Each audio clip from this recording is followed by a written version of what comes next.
मंदिर के अभी तक तो नहीं आया। क्या वजह हो सकती है?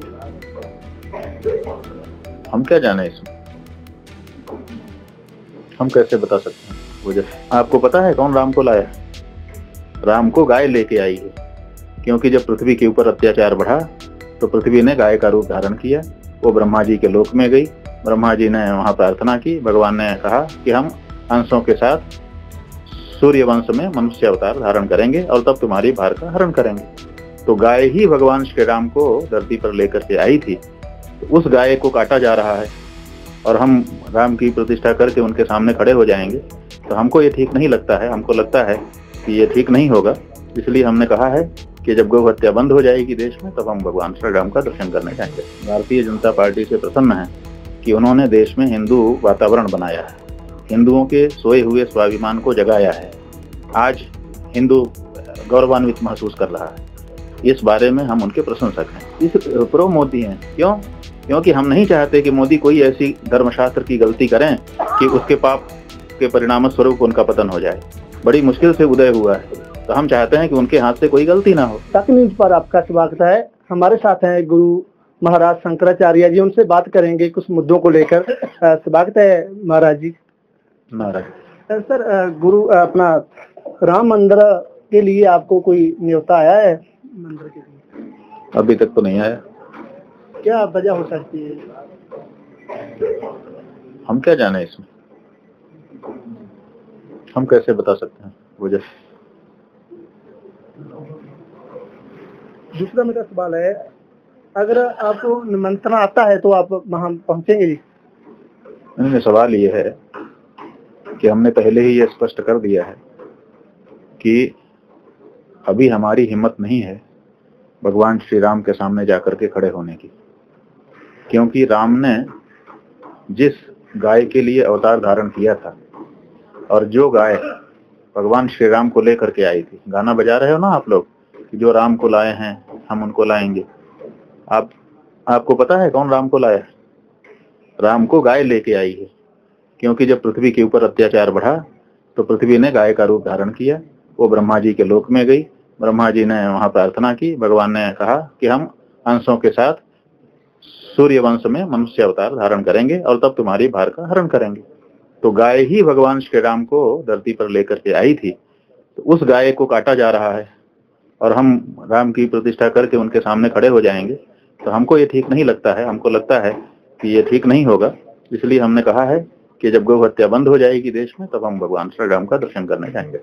बस चर्चा ये भी चल रही है गुरुजी कि आप नाराज चल रहे हैं, क्या है पूरा? नहीं, हम बिल्कुल नाराज नहीं हैं। हम इस बात से भारतीय जनता पार्टी से प्रसन्न हैं कि उन्होंने देश में हिंदू वातावरण बनाया है, हिंदुओं के सोए हुए स्वाभिमान को जगाया है। आज हिंदू गौरवान्वित महसूस कर रहा है। इस बारे में हम उनके प्रशंसक हैं। जहां गलती होती है उतने बारे में हम बोलते हैं। हम पूरे तरह से किसी के ना तो खिलाफ हैं और ना किसी तरह से पूरे के पक्ष में हैं। हाँ, कोई व्यक्ति है, हमारा भी व्यक्ति है, गलती करता है तो हम उसको डांटते हैं। सामान्य हर माता पिता अपने बच्चे को प्यार करता है, लेकिन फिर भी गलती पे डांटता है। तो इसी तरह से हम गुरु हैं सबके। जब कोई धर्मशास्त्र की दृष्टि से, धर्म की दृष्टि से गलती करेगा, तो हम उसको नहीं कहेंगे कि गलत हो रहा है, और गलती जो करेगा उसका परिणाम आएगा। आप देखिए, लोग कहते हैं कि हम एंटी मोदी हो गए। एंटी मोदी नहीं है, हम एंटी के प्रो एंटी हैं। इस प्रो मोदी हैं। क्यों?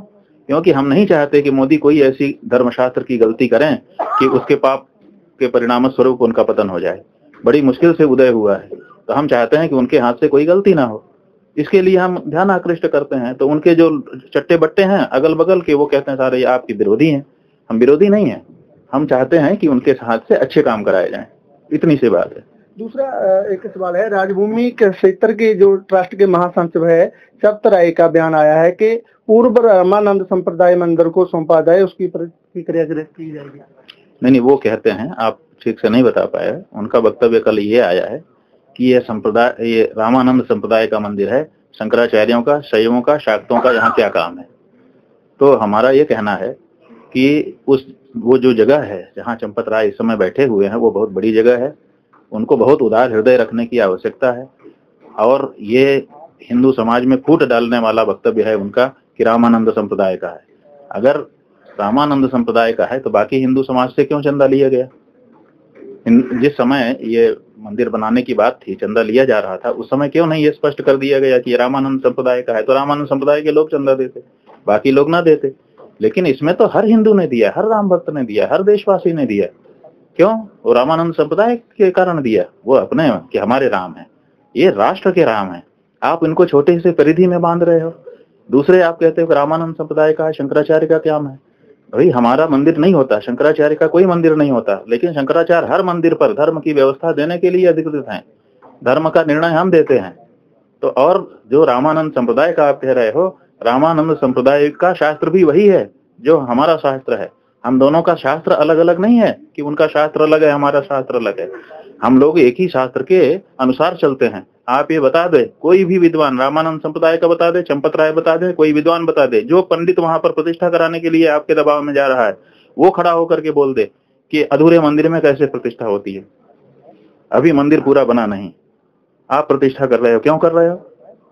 और अगर आपने कर दिया तो राम मंदिर में हो जाएगा, तो पूरे देश में यही हो जाएगा, मनमानापन हो जाएगा, तो धर्मशास्त्र की तो मर्यादा बिगड़ जाएगी। तो धर्मशास्त्रों की जो मर्यादा बनी हुई है उसको सुरक्षित रखने की दृष्टि से हमारा ये कर्तव्य बनता है, जिस जगह पे हम बैठे हैं उस जगह का ये दायित्व है कि हम बिना परिणाम का भी विचार किए धर्मशास्त्र की जो बात है उसको स्पष्टता के साथ कहें। और यही देश हित में है, यही लोक हित में है।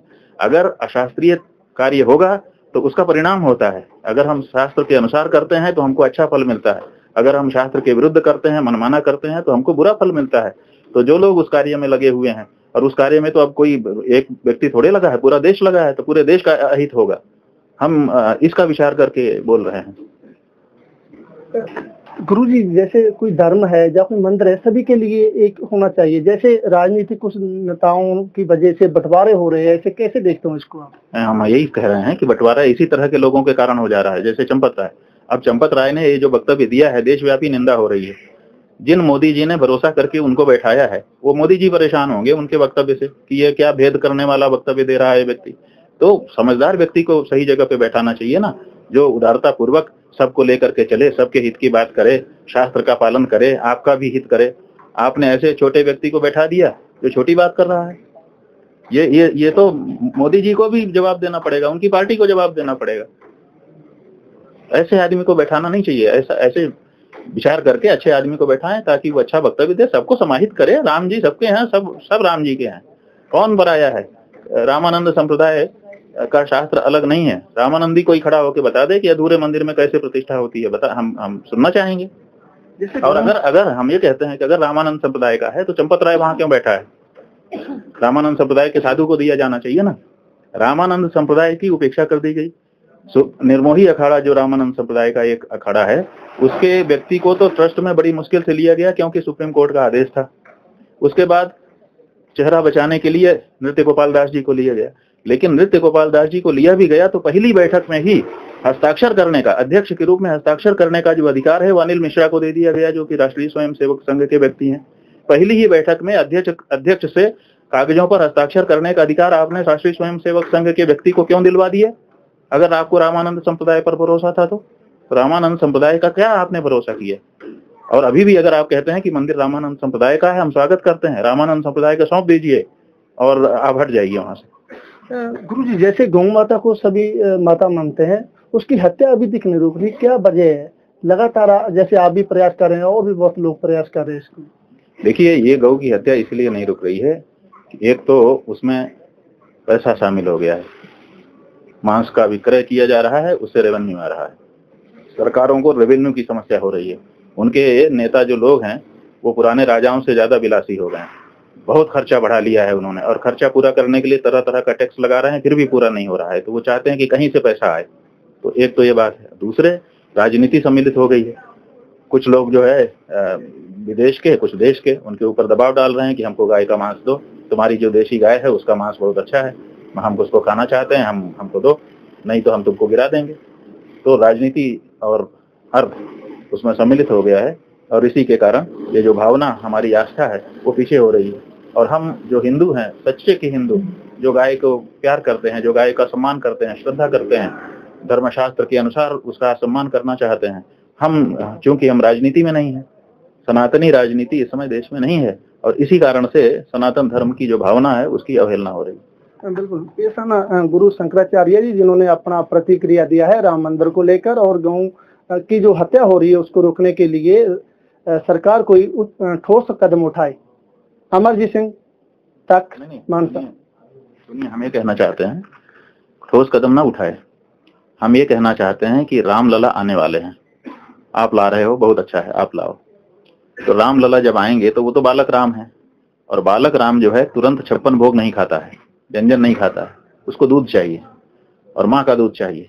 और कौशल्या जी की स्थापना आप कर नहीं रहे हो, अगर कौशल्या होती तो उनका दूध पी लेता बालक राम।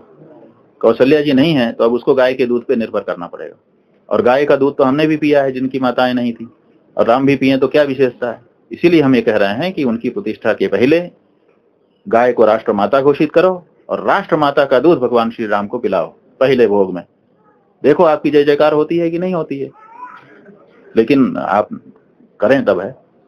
बिल्कुल, इन्होंने अपना जो प्रतिक्रिया दिया है, सरकार को बोला है कि गौ माता को राष्ट्र माता का दर्जा दिया जाए। अमरजीत सिंह मानसा।